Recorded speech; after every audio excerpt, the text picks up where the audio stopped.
ओम शांति। आज हम 10 फरवरी 2024 बाबा की मुरली से मेन पॉइंट्स देखेंगे। आज की मुरली का सार है, मीठे बच्चे आत्म अभिमानी बनने का अभ्यास करो तो दैवी गुण आते जाएंगे, क्रिमिनल ख्यालात समाप्त हो जाएंगे, अपार खुशी रहेगी।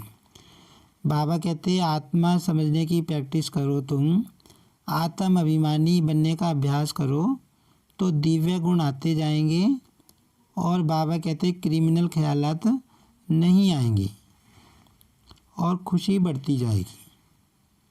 प्रश्न है, अपनी चलन को सुधारने व अपार खुशी में रहने के लिए कौन सी बात सदा स्मृति में रखनी है। बाबा कहते सदा स्मृति रहे कि हम दैवी स्वराज्य स्थापन कर रहे हैं, हम मृत्यु लोक को छोड़ अमर लोक में जा रहे हैं।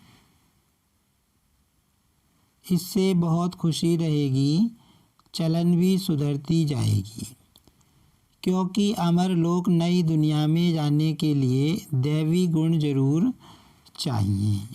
बाबा समझा रहे हैं कि तुम्हें अपने बुद्धि में याद रखना है, अपने मन में स्मृति रखनी है कि इस समय हम अपनी दैवी स्वराज्य को स्थापन कर रहे हैं और इस मृत्यु लोक को छोड़ के हमें अपने अमर लोक में जाना है, सतयुगी दुनिया में जाना है।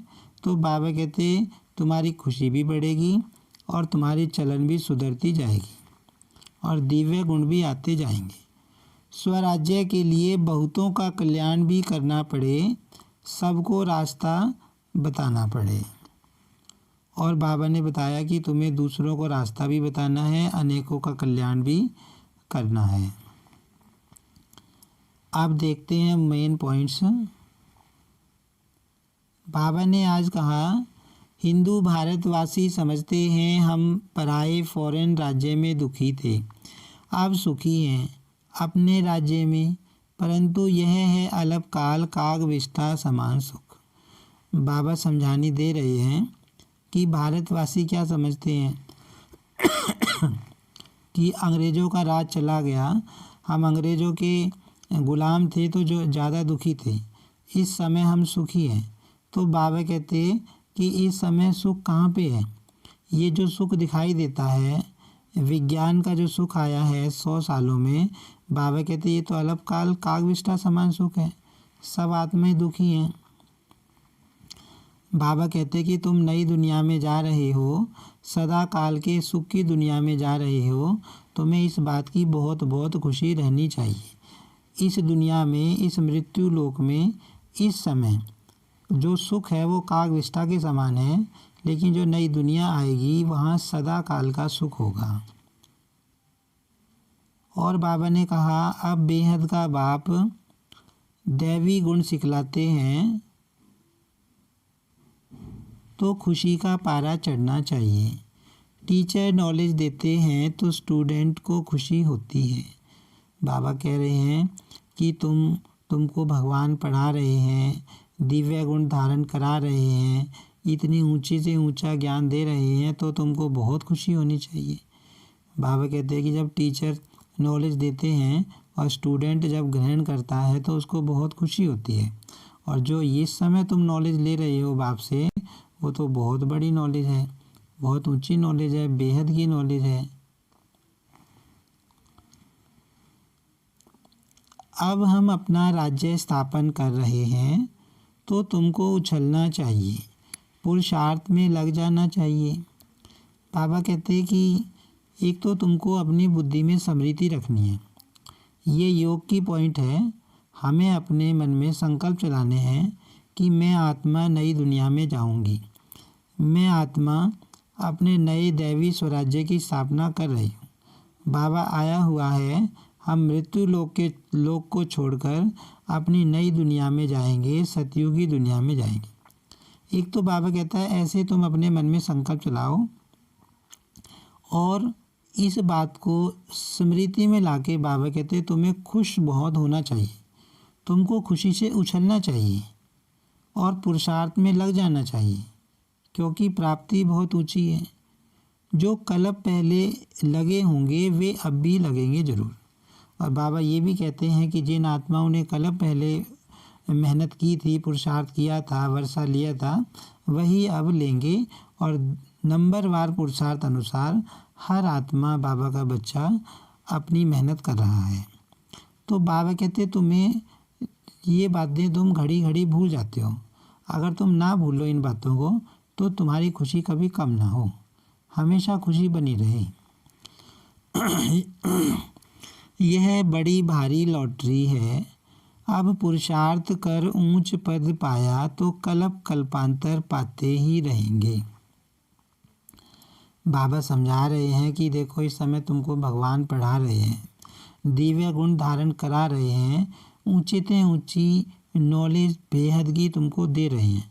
तो ये बड़ी बहुत भारी लॉटरी तुम्हारी लगी है, जिस लॉटरी से और इस समय तुम पुरुषार्थ करके जैसा पद इस समय पाओगे अगर तुम ऊंचा पद पाते हो तो बाबा कहते फिर तुम्हारा कल्प कल्पांतर यही पद होता रहेगा, सेम होता रहेगा। तो इस समय तुम सिर्फ एक जन्म 21 जन्मों के लिए कमाई नहीं कर रहे, कल्प कल्पांतर के लिए कमाई कर रहे हो। क्योंकि जो इस समय पुरुषार्थ होगा वही पुरुषार्थ हम हर कल्प आगे करेंगे। बाबा कहते हैं अब यह पक्का निश्चय है कि हम अपनी राजधानी में जाएंगे।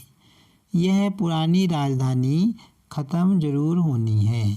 बाबा कहते तुम्हारी बुद्धि में ये बात है कि अब तो हम अपनी राजधानी में जाएंगे, अपने नए घर में जाएंगे। तो बाबा कहते ये दुनिया तो ख़त्म होनी है, ये तो पुरानी राजधानी है, मृत्यु लोक है। तो इसके लिए बाबा ने समझाया कि तुम्हें दिव्य गुण भी धारण करने हैं और अपने आप से बातें करनी हैं और आत्मा समझने की प्रैक्टिस करते रहना है। धारणा के लिए मुख्य सार है बहुतों का कल्याण करने के लिए अपनी ज़बान बहुत मीठी बनानी है, मीठी ज़बान से सर्विस करनी है, सहनशील बनना है। बाबा ने आज बताया कि तुम्हें किसी को समझाना है तो बहुत मीठा बन के समझाना है, मीठी ज़बान से समझाना है। कर्मों की गहन गति को समझ विकारों पर जीत पानी है, जगत जीत देवता बनना है, आत्म अभिमानी बन क्रिमिनल दृष्टि को सिविल बनाना है। बाबा ने इस बात की तरफ भी ध्यान खिंचवाया कि तुम्हें आत्मा समझने की प्रैक्टिस करनी है, आत्म अभिमानी बनने की प्रैक्टिस करनी है, अभ्यास करना है।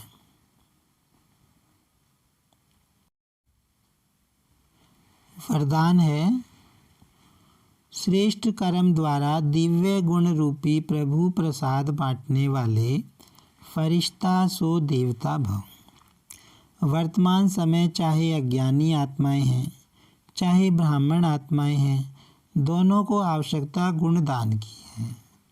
बाबा कहते चाहे अज्ञानी आत्माएं हैं इस समय चाहे ज्ञानी आत्माएं हैं, सबको कौन सा दान चाहिए? बाबा कहते सबको गुण दान चाहिए। गुण दान क्या होता है कि अगर मेरे अंदर गुण हैं और वो गुण दूसरे को दिखाई दे रहे हैं, मैं उन गुणों के आधार पर व्यवहार कर रहा हूँ, तो अगर सामने वाली आत्मा मेरे अंदर गुण देखेगी तो वो भी मेरे गुण को धारण कर लेगी। इसको बाबा कहता है गुणदान। तो बाबा कहते हैं अज्ञानी आत्माओं को भी गुणदान की आवश्यकता है और ज्ञानी आत्माओं को भी गुणदान की आवश्यकता है। तो अब इस विधि को स्वयं में व ब्राह्मण परिवार में तीव्र बनाओ। बाबा कहते हैं जो गुणदान करने की जो विधि है इसको तुम्हें फास्ट बनाना है। ये दिव्य गुण सबसे श्रेष्ठ प्रभु प्रसाद हैं। ये जो देवताई गुण हैं जो बाबा हमारे अंदर भर रहा है, जैसे मीठा बोलना है ना, खाना खाते समय हमारी अवस्था कैसी होनी चाहिए, सोते समय कैसी होनी चाहिए, बात करते समय हमें कैसी बात करनी है, कौन सी बात करनी है, कौन सी नहीं करनी। माना सुबह उठने से लेकर रात तक बाबा ने हमको हर कर्म के लिए श्रीमत दी हुई है। तो उस श्रीमत के आधार पर अगर हम कर्म करते हैं तो वो ही देवताई गुण हैं। तो बाबा कहते हैं कि ये देवताई जो गुण इस समय तुम्हें मिल रहे हैं बाबा से, इनको ही तुम्हें बांटना है, उनका ही दान करना है। यही श्रेष्ठ प्रभु प्रसाद है। इस प्रसाद को खूब बांटो। जैसे स्नेह की निशानी एक दो को टोली खिलाते हो, ऐसे दिव्य गुणों की टोली खिलाओ। बाबा कहते हैं ये प्रसाद तुम्हें खूब बांटना है। पहले अब ये प्रसाद हम कब बांट पाएंगे किसी को? जब मेरे अंदर गुण होंगे। अगर मेरे अंदर ही गुण नहीं होंगे तो मैं फिर श्रेष्ठ कर्म नहीं करूँगा, तो मेरे कर्मों से कोई क्या सीखेगा? तो बाबा कहते हैं तुम्हें ये दिव्य गुण रूपी प्रसाद खूब बांटना है। जैसे तुम टोली बांटते हो ऐसे ये बांटना है। तो इस विधि से फरिश्ता सो देवता बनने का लक्ष्य सहज सब में प्रत्यक्ष दिखाई देगा। बाबा कहते हैं अगर तुम इस विधि को अपनाओगे तो तुम फरिश्ता भी बहुत जल्दी बन जाओगे, देवता भी बन जाओगे। फरिश्ता और देवता बनने के निकट पहुंच जाओगे। आज की मुरली में स्लोगन है, योग रूपी कवच को पहनकर रखो तो माया रूपी दुश्मन वार नहीं कर सकता। इसका मतलब बाबा क्या कहते हैं कि अगर तुम्हारा निरंतर योग चलता रहे, है ना, योग टूटे नहीं, बाबा की स्मृति लगातार रहे, तो माया तुम्हारे ऊपर असर नहीं कर सकती। आज की मुरली से हम स्वमान लेंगे, मैं आत्मा दिव्य गुण रूपी प्रभु प्रसाद बांटने वाली फरिश्ता सो देवता हूँ। अच्छा, ओम शांति।